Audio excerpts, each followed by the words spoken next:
72 politisi Demokrat minta Biden tak dukung Israel.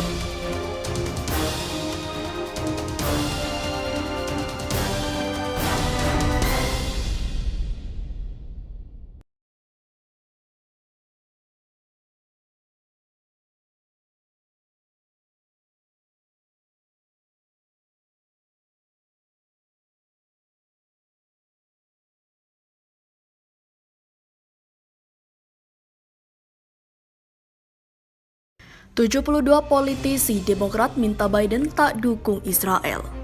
Presiden Amerika Serikat atau Joe Biden menerima sebuah surat dari 73 anggota DPR Amerika Serikat Demokrat. Dalam surat tersebut, mereka mendesak Presiden Joe Biden menghapus kebijakan lama Presiden Amerika Serikat sebelumnya Donald Trump yang mendukung Israel. Dilansir dari Abna24.com dikatakan bahwasannya surat itu menyerukan agar Biden dengan tegas mengumumkan pemukiman Israel ilegal dan tepi barat diduduki tidak akan lagi dilakukan. Jelaskan bahwa Amerika Serikat menganggap penyelesaian tidak konsisten dengan hukum internasional dengan mengeluarkan kembali Departemen Luar Negeri yang relevan dan pedoman bea cukai Amerika Serikat untuk efek itu, bunyi surat itu. Surat itu juga menyuruhkan Biden untuk secara konsisten mengutuk setiap tindakan yang melanggar hak salah atau pihak atau merusak perdamaian.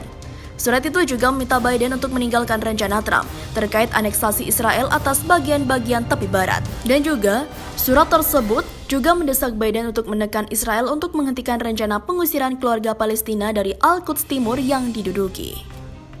Pendatangan surat itu dilakukan sejumlah pimpinan dan tokoh Partai Demokrat, termasuk 7 ketua komite diantaranya Rosa DeLauro, John Yarmuth, yang mengeplai atau mengepalai Komite Anggaran, serta asisten ketua DPR Amerika, Catherine Clarke dari Massachusetts.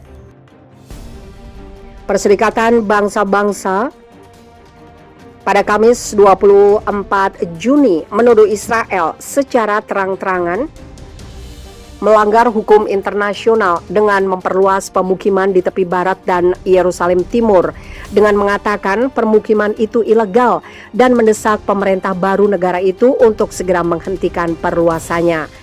Mengutip laman Channel News Asia, Jumat 25 Juni, Sekretaris Jenderal PBB Antonio Guterres dan utusan PBB untuk Timur Tengah Tur Wennesland melaporkan implementasi resolusi Dewan Keamanan 2016 yang menyatakan permukiman tidak memiliki validitas hukum.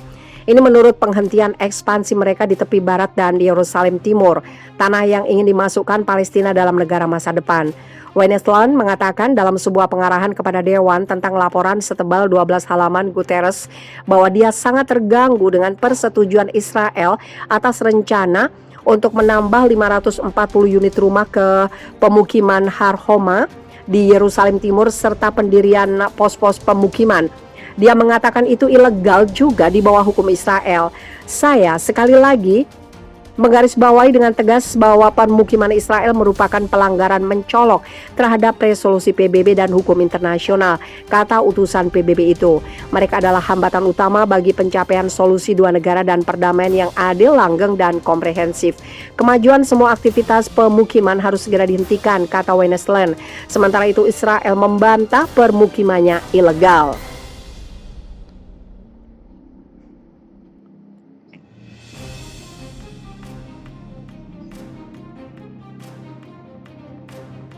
Baik Guterres dan Wennesland juga meminta pihak berwenang Israel untuk mengakhiri pembongkaran rumah-rumah Palestina dan properti lainnya, pemindahan warga Palestina serta menyetujui rencana yang akan memungkinkan komunitas-komunitas ini untuk membangun secara legal dan memenuhi kebutuhan pembangunan mereka.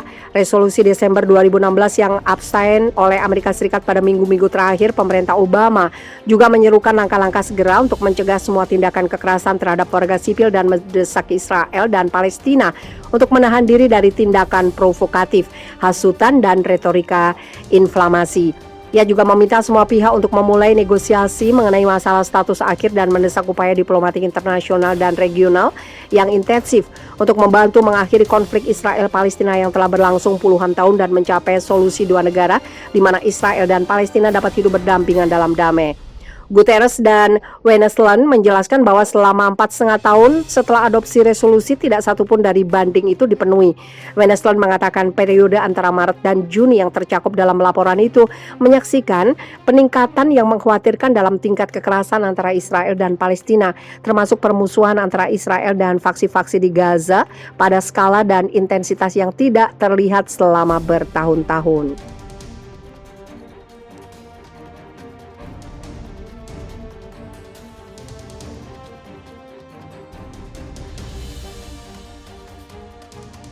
Amnesty International mengatakan polisi Israel ada di balik broadcast hasutan yang mengadu domba antara warga Yahudi Israel dengan warga Palestina.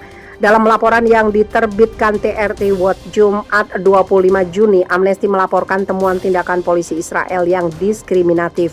Organisasi itu mengatakan polisi Israel gagal melindungi warga Palestina Israel dari serangan terencana kelompok supremasi Yahudi bersenjata.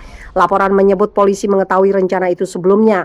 Amnesty mengatakan polisi menggunakan kekuatan yang tidak perlu dan berlebihan untuk membubarkan protes Palestina terhadap pengusiran paksa di Yerusalem Timur serta terhadap serangan Gaza. Sementara supremasi Yahudi ilegal diizinkan untuk mengatur demonstrasi secara bebas. Menurut kelompok hak asasi manusia Palestina Mozawa, pada 10 Juni polisi Israel telah menangkap lebih dari 2.150 orang warga Palestina Israel atau penduduk Yerusalem Timur yang diduduki.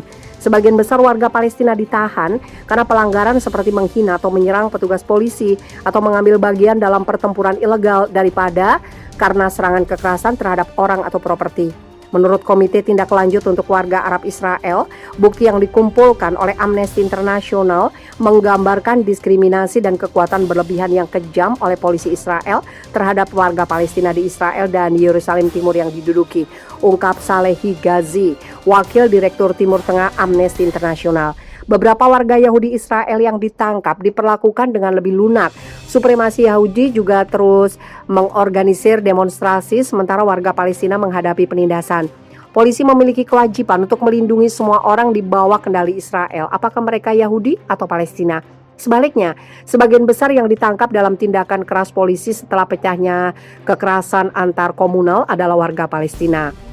Amnesty telah memverifikasi 29 pesan teks dan audio dari Telegram terbuka dan WhatsApp yang digunakan untuk merekrut orang-orang bersenjata dan mengatur serangan terhadap warga Palestina di kota-kota seperti Haifa, Acre, Nazaret, dan Lot antara 10 dan 21 Mei.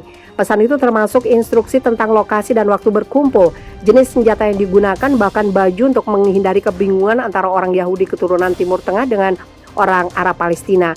Anggota grup berbagai selfie berpose dengan senjata dan pesan seperti malam ini kami bukan orang Yahudi, kami adalah Nazi.